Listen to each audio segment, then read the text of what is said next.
morning, everybody. It is Friday. It is 10:30 in the morning, and it is time for CEO Chat with my friend and co-host, Joseph Awesome Endy. There you go. Joe, it's always a pleasure Always working my with pleasure, you. Al. And my name is Alcini. It says it right there on the screen.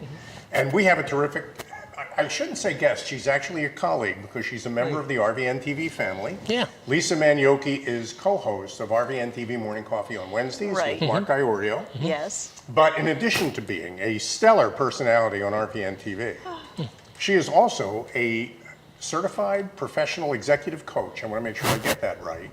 And you've developed something called presence intelligence. Lisa. Right, I have. See, we're going to have to talk about that. Actually, I think it's kind of a breakthrough because it's coaching the whole individual and not just part of the individual.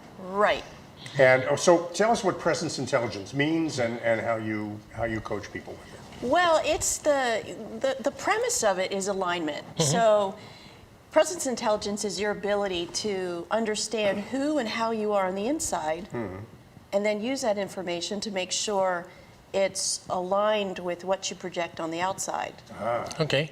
Because if there's a discrepancy between the two, you'll be uncomfortable and other people will sense it. And that gets in the way of connection, of career progress, profit. So all that is important, and we'll use Joe as an example. We talked about that.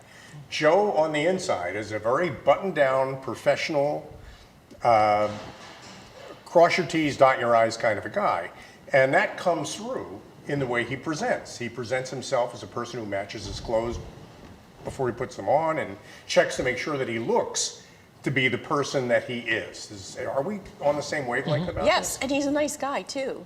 On I mean, top of we've that. only met, half a dozen times Right, yeah. maybe, and there's always a warm hug, always a handshake, a nice You gotta watch guy. out for the warm hugs. Oh my gosh, here we go. That's just between Look you who's and me, talking. Joe. but I think that's such a contribution because most people, when you think about a coach, it'll be, let's say, a speech coach or a presentation. I don't want to say presence, but presentation coach. There's more to you start communicating with people the moment you walk into a room. You Isn't do. that true? Well, sometimes even before. I remember one colleague, he would start walking down the hallway, and if there was a meeting assembled, people went to their chairs before he even came through the door. He had a very poised, confident presence. Right. But another person who held the same role as he did, even when she was in the front of the room, I think people would have thrown popcorn if they could have. Really? Seriously? And she was dapper. Her purse matched her shoes. Her hair was always done. So it wasn't a matter of attire or looking all put together, but she had zero command. Really, and that was it. And having command is what we're really talking about here. Yep. And that is when you walk in a room, the room should change around you if you know what you're doing. It should, change in a good way. In a positive way, You know, definitely. people shouldn't huddle down at their cubicle or leave the room or do this. Right. They should welcome that you've come in and be happy that you're there instead of running for cover. I think it's exuding confidence. That's the way I look at it. I mean, people gravitate to somebody they feel is confident and competent. They do. But some people think that in order to be confident, they have to wear fancy clothes or they have to have the latest style, and that's not the case at all. Right. The trick to it is to be who you are, which sounds very, Hallmark cardy, but it's the truth. You need to be who you are, because when you are, that's easy. You're the only person who can do it. But when you try to be someone else or follow somebody else's path, well, that's stressful. Right. Now, what's exciting about talking with you about this subject in particular is that you've developed a science around this. You have a process for helping Right. people develop a more mindful presence. Right. Maybe you can outline that for Well, us. I came up with, I developed this presence intelligence alignment inventory. So it's not an assessment. I've used assessments in my practice, however, sometimes if you take an assessment on one day and then another, the result can be different. So at the end of it, you're not going to be dubbed an eagle or an elephant, or you're not going to be scored A through D, E, or 1 to 100. There is a scoring mechanism that just gives you information in terms of strength and weaknesses. That's it. But it's a series of questions that an individual answers. There's quite a few questions, in fact. And you'll get a plot at the end of it that shows you where you're really strong in terms of personal presence and where you're not. And where you might want to develop a little bit, Exactly. work a little bit. Exactly. You know, when we get to the second half of the program, I want to talk about how this tool could be used by coaches, because I think there are an awful lot of coaches out there who are coaching without a kind of a rudder or a guide. Right. And this could be a great way to get a baseline on what exactly needs to be coached into a person. It's instant. And that's critical, and because it is, and I, by the way, I've taken the assessment myself. Yes, and you I've have. got a developmental list of things I need to work on. I don't want to go over them in detail today, but just a long suffice it list, to though, say, man. behind the scenes, I'm working on them all the time. And it didn't take long to fill it out. No. It's not burdensome at all, and it's not judgmental. You don't feel bad about No. yourself. when And you it's get the results aspirational back. too. In other words, there's nothing, oh, I do too much of this or not enough of this. It's all, I dress to, for example, I dress to reflect my personality, which is really helpful. I mean, when your attire, your hairstyle, the way you carry yourself is, it's a sensory gatekeeper, meaning that people see that from the outside and they're going to determine, do I want to move closer or not? Good. So How you long might does it as take you well to develop? pave the way. How long did this take you to develop? I've been working on this for years, Okay. years. We've been talking about it for a while, I know that, Yes. but it's ready now. Right. It's ready. Here's why. You know, I raised my kids mostly alone. So I promised myself that when my kid was, the last one was about to graduate, and she's a senior this year in college, then I'd finally step up the pace.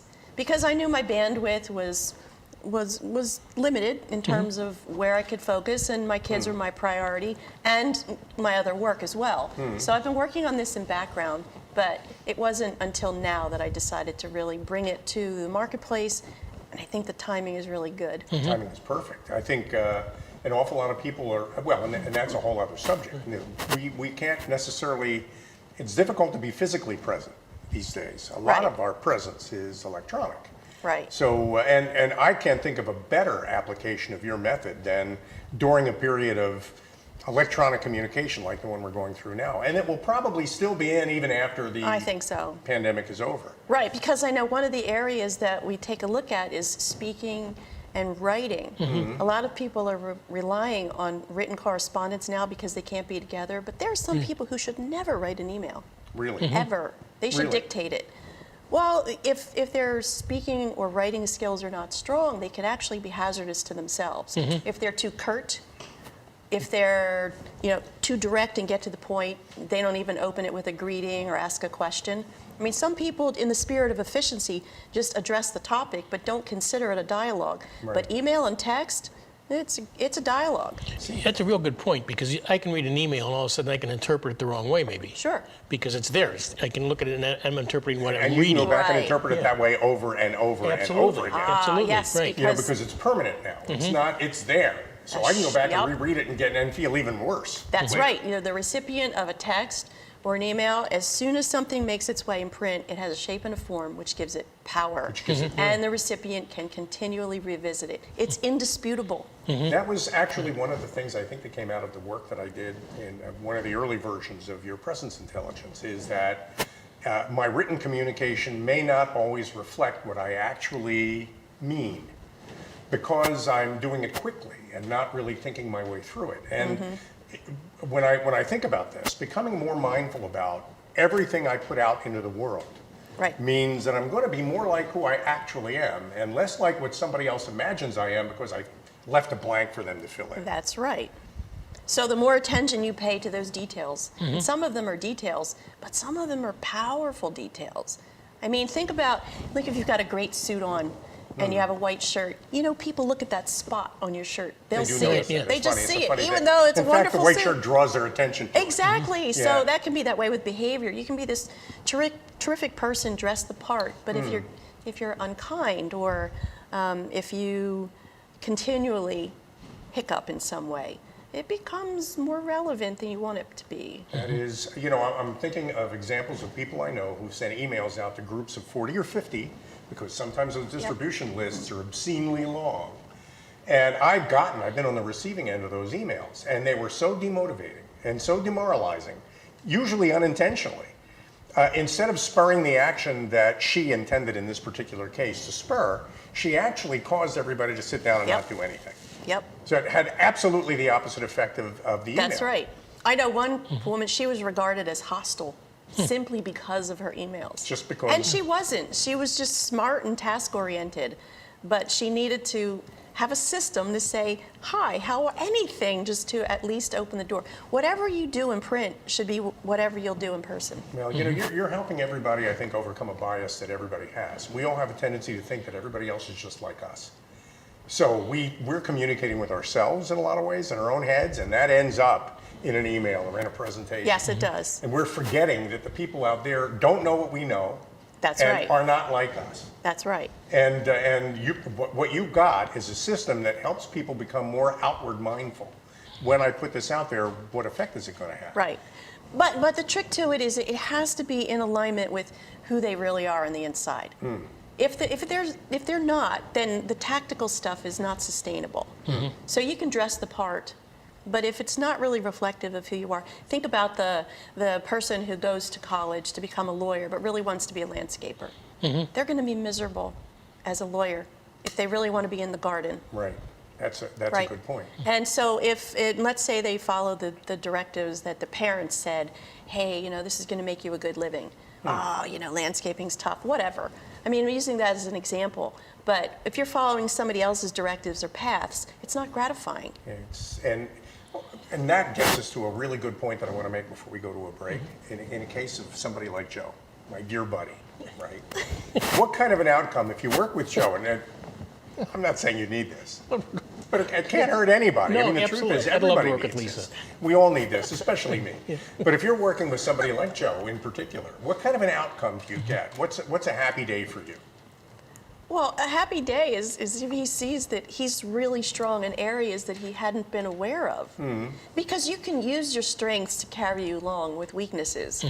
But the flip side is not always true. You can have some weaknesses, and if you dwell on them and really feed them, they can infect all the good stuff. So the reciprocal is not necessarily true. So I'd say, hey, you're really strong here. Let's make that cake. Instead of this one. Instead of this one. And the testimonials we get from people like me who take this are, I hadn't even thought about these things until you brought them up. And now that you have, I can adjust them. Right, or not. Or you can say, hey, I'm not going to change this. It's not important enough to me. So I'm going to make peace with that.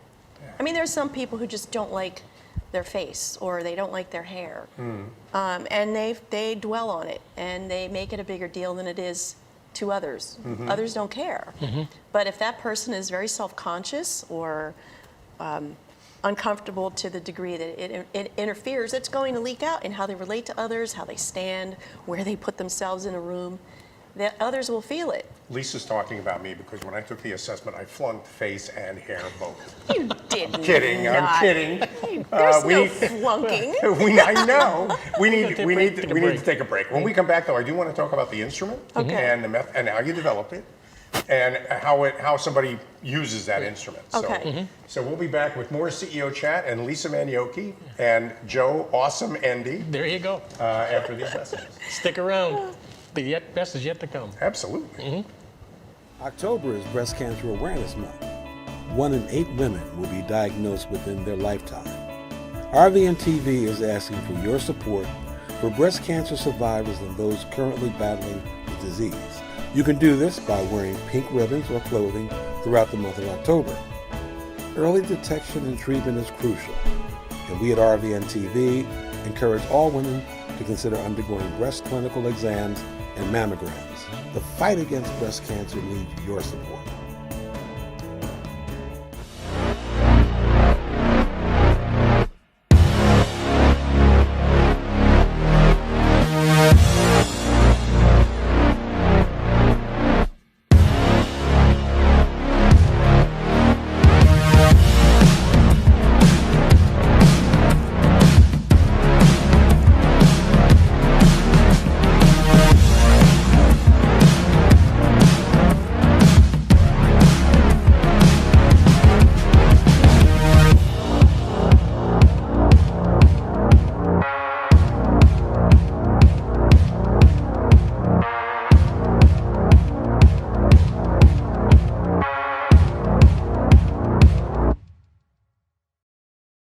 So, I'm kind of new here, but I've noticed. Welcome back to RVN TV. This is CEO Chat. My name is Alcini. You are the one and only Joe Wasamendi. Joe Wasamendi. There you go. Wasamendi. There you go. And we're talking to Lisa Manyoky about presence intelligence. And during the before the break, you were talking about how it helps people, and I've tried it, and I can see how it helps people. But what I'd like to do maybe is talk about the mechanics of presence intelligence, the survey that you created. Yep. You provide scores on a couple of different factors to help people understand their Right. presence. Talk about that a little bit. Well, there's 9 different areas. So there are 11 questions in each, and the individual answers the questions. They're easy, and the person taking this inventory is the only one who has the answers, because it's about him or herself. Now, you took it, so you know. They're simple questions. There's nothing tricky. You're not going to look at them and say, well, I could answer this a number of ways. No There's gotchas in there at all. not at all. Very straightforward. It's easy, but it's informative. I remember it only taking about 20 minutes too. So it's not It's not a underneath big that. investment in time. Right. Okay. So they're not hard questions, but they're personal, and they will give you a really good idea of how you feel and think and believe about yourself, which is important because that will make its way to the outside, for better or worse. Is there a chance that somebody will say, that's not me? If they do, they only have one person to argue with. That's And it's true, yourself, and right? That's yourself. right. So what does Exactly. that tell them? Even not recognizing Right. yourself in your responses tells you something. Right, because I've taken other assessments. I've taken so many over the years, and I think, well, that's not quite right. Right. Or I've taken one assessment in particular. I've taken it a few times, and I've received different results Different every results each time. time. So with this one, it's personal. It's about you. There's no right or wrong answer. It's how do you feel about yourself? Terrific about this arena or not so terrific? And there's a scale, so you get to be your own measurement. Good. So what are the 9 areas that you Let's see if I explored? Okay, so there's of course your appearance. There's your speaking, your writing, your interactions with others, the people in your life, your career, finance, and health. And for a lot of people, it's the first time they've ever been asked to think about all of those things at the same time. Right, because it's been my experience that people who, even if they have a number of areas all organized, buttoned up, and proficient, that depending on how much they value another area where they're not strong, the other ones get weighed down or they're compromised. So looking at the whole picture lets you decide what's important to you, what's relevant to you, what you want to fix, and what you really must fix. Because sometimes it's very clear, you have to correct this. You just have to correct this, or you're not going to be putting your best foot forward. You're Right. going to be doing the opposite of that. You're going which to is- alienate people. You're going to make it difficult to just perform well in your career. People aren't going to want to hire you. Yeah. You have to fix this. Oh, okay, now, so for the hundreds of thousands of coaches out there that are looking for an instrument like this, Right. because I'm thinking, I know an awful lot of people are executive coaches or personal coaches, and getting people aligned with themselves, that alignment concept that you've introduced with presence intelligence, I think is a great tool for them. So what do you have to say? How would a coach use what you've built? Well, currently, it's available now where they would administer this inventory to their client, and then we'd spend an hour together to debrief it. So there's still some learning to be had. So I would work with a coach. I've been asked if there's a certification program, and I'm working on that. There isn't one yet. And I don't see it being a lengthy 6-month type deal, rather a training to understand how to use the tool and how to apply it, then with some ongoing support throughout the year. But a coach can administer it, and then we spend time taking a look at it, and I make recommendations based on what I see as an objective third party, and then the coach brings that experience to their client. I need not be in the dialogue unless the coach really wants. Okay, so if I'm a coach out there, and Right. I'm using something like DISC or MBTI, which a lot of coaches Right. use, and those are great instruments. Yeah. Listening to you describe presence intelligence suggests to me that a 2 or 3 month engagement with a client could become a 2 or 3 That's year right. engagement with a Because client. the In coaching, the client gets to dictate the agenda. Right. But sometimes the client doesn't even know where to begin. And in particular for new coaches or coaches who might be struggling, without a structure or a specific roadmap, where do I start, where do I go, how far do I stay in one place, the process can get mushy. And selling a service can be a little more difficult than selling a thing. So Right. they're starting with a tangible. A person could stop at the end of it, but what happens when they see the results is, for a coach, it lays groundwork for a much lengthier engagement. Right. So then a coach is going to want this to be part of their business That's model. It right. just makes sense. Right. It's logical. And how do you price it? I mean, Right now, it's a $500 experience. So they'll take this inventory, and then they'll spend an hour with me to debrief it.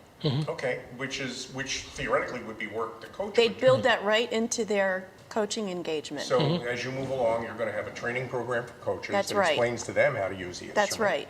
And then after that, they can use the instrument to work with somebody potentially for the rest of their lives, because this is Sure. a continual process, isn't it? And it's all, yes, it is. And it also, it introduces the opportunity to bring in some collaborative resources. Let's say you need to bring in an image consultant because this person really has a wardrobe issue. So it's, the coaching community can work very well together. You know, the day of the generalist where one person does everything is over. I mean, people are looking for a speech coach or a hair coach or whatever. I mean, they're looking for a very specific niche. So this opens up an opportunity to collaborate with other resources who are really masterful at their craft. And aside from making it a longer-term engagement for the coach, you're creating a long-term path of improvement for Yes. the client, Yes. which is great. And I just wanted to say one more thing. I know you've got a question, but I can take this more than once. I probably Yes. will, in fact, as I change careers or profession or jobs, maybe. Yes. I might want to take it again to see how I'm doing relative to where I was maybe a year or two ago. Right, because it can show you areas of growth where you've improved, where you feel better about something that you have improved. Right. So it's really your own yardstick. Right. I was almost going to say the exact same thing, because as I look at this, it looks like a platform for continual personal improvement. Yes. And if you look at it that way, you can take it as you go your path of where you're going to finally end up. Right. Yeah. And that's a beautiful thing, because it's constantly evolving. It's not like cast in concrete at all. No, it is not. Most coaches don't have something they can use to get them on a path like Right. that. DISC isn't the kind of thing you take over and over again to determine whether you're improving. No, because the premise of DISC is that there shouldn't be too much change. You are who you are. You are who you are. And I say this is true, you know, you are who you are, but there's a lot of noise. Maybe you were born into a family that didn't support your initiatives. Maybe you were, you got a job that sent you down a wrong path. Maybe you were in a circle of friends who you turned left when you should have turned right. So sometimes outside influences can redirect you to places you don't want to be or shouldn't be, and then you need to rewrite yourself. So this is a way to do that. That's important. All ages. Somebody in their 20s can use Sure. this. Somebody in their, so if you're just getting started, this is a great way to create a presence. Yeah, I think if somebody were really young, it would be difficult. They might not have a great sense of self. However, we all come here with a package. We all have strengths and weaknesses that we either are innate or we choose to develop. So I've never administered it to anybody too young, like a young teenager. I'd be curious to do that, though. To Well, it think would about be it. interesting to see. I mean, everybody Yeah. has some sense of who they feel they need to be in Right. order to be successful, but most people don't think very much about it. Right. But what I like about presence intelligence is that you're bringing that future version of myself that everybody Yes. says they want to be. Yeah. You're bringing that person to life so I can see that person and work a little harder and more smarter at becoming that person. And the real person, the one that you are, it's stressful to be somebody else. Yeah, no, It's no fun. it just makes so much sense. It's so logical. Yep, so those people who have poise and who are really confident, and the ones that are comfortable or in their own skin, they're the ones who are at ease with themselves. It's not so tactical. It's just much easier to be authentically you. I know authentic can be a coachy word, but it's the truth. When you're who you are, it's easy. You're the recipe. Well, you got to be comfortable in your own skin. You do. Yeah, that actually is such an important point because I've worked in my life with many people who were buttoned down, put together. They were very careful about what they saw in the mirror. But when they actually opened their mouths, projected their personalities. What came out was not at all what you Exactly. saw in the clothing. Exactly. And people pick up on that. They do. Yeah, they do. notice that. Yeah. So, I this, mean, it's this is better. a way to run interference with that. So you can say, okay, well, I dressed the part, but oops. Yeah. How long have you been developing this? It's been for years. I mean, I hold 6 different coaching certifications. Okay. And they're strong in the neuroscience field. So I had taken, I think what really accelerated this process was when I had trained in conversational intelligence with Judith E. Glazer. Now, she has since passed, but with conversational intelligence, the thought is that everything starts with a conversation. And I do think there's some merit to that. However, there's more than just a conversation, that people can have a great conversation but have deficits or weaknesses in other areas that ruin the conversation or make it not as good a conversation as it could be. So I just started to develop out from that, and it picked up speed in the last couple of years. You really enjoy this too, don't you? I love it. Look, I went to art school, so I had a real clear understanding of aesthetic, and the aesthetic piece is important, it is, but it is not everything. So it's not enough just to wear a nice suit. You know, I say the suit does not make the man. You know, a tyrant in a suit is just a well-dressed bully, right? Yeah. Seriously. I mean, you know, while you were talking about that, I was thinking art is not about perfection. So this isn't about perfect Well, presence. it's perfect for you. Exactly, perfect. You And that's know? really a bespoke kind of a concept. Sure, yes. Yeah, you know, you don't just throw that at somebody and say, this is how you should look. You never do that. In fact, I know that working with you. No, you have to be who you are. You have to dress in a way that reflects who you are, because the nice thing about that is, look, we're all wired to connect with others. We are physiologically wired for connectivity. And it's much nicer when we connect with people we like than when people like us. So when our outside is reflecting our inside, then we lay the groundwork to connect with the right people, the ones who are right for us and the ones for whom we're right. What I like about the approach, first of all, I think it's a terrific business proposition for coaches. It's a terrific solution for professionals. You know, and I've had some experience with it, so I know it works. I think it's great. I like the idea that it addresses something most people don't pay much attention to, and that is that 80% of who you are when you're communicating is not verbal. No. It's what you look like, it's how you sit, it's how you, because I've seen people walk into a room and never say a word, and when they left, they made an impression. Yes. May not have always been the one they wanted, Yes. but I just remember them making an impression, and they wouldn't have if they would have had a tool like this. Right, right. So we're at that point in our program where you get to tell everybody how to reach you. Oh, well. There you go. There's your camera. Well, Tell everybody how to get my website is, it took me forever to come up with it. It's lisamanyoky.com. Wow. She tried like 30 different things before she got to that. How about that? Brilliant, Lisa, brilliant. I labored over that one. Obi-Wan-Manyoky.com. Yes, but information about the presence intelligence is presenceintelligence.com. There's a website that goes into greater detail about the presence intelligence itself, but I can be contacted at either place. That includes contact information. Yes, it If does. people out there who are coaches want to add this to their portfolio, Yes. which is what they really should be seriously considering. Yes, and I'm impromptu friendly, so people can make a call and say, I need Just to know talk. more. I'm not, Okay. I don't need a formal appointment. I do have a calendar, however. Yeah. I welcome questions. Well, great. There you go. Very approachable. Welcome, by the way, to RVN. It's Yeah. a new thing for you, but I love it. You're really Good. taking off with it. You're doing I a great job love on it. morning coffee on Wednesdays. Wednesday mornings with Mark Thiorio. It's It's just something great. for me to do on Wednesday mornings besides the worthless stuff I was doing before. So definitely great having you aboard. Thank and, you. And thanks for joining us today on CEO Chat. My pleasure. And thanks all of you for listening to what I think you found to be a helpful conversation. You should definitely reach out to Lisa to learn more about how this can help you or how it might help you as a coach. Next week on CEO Chat, another great guest. Until then, I'm Al Cini, I'm still Joe Osamendi. and you always will be. Yes, it was the inner me. Have a great weekend, everyone. Be safe, be kind, and Bye, stay everyone. safe. Thanks very much.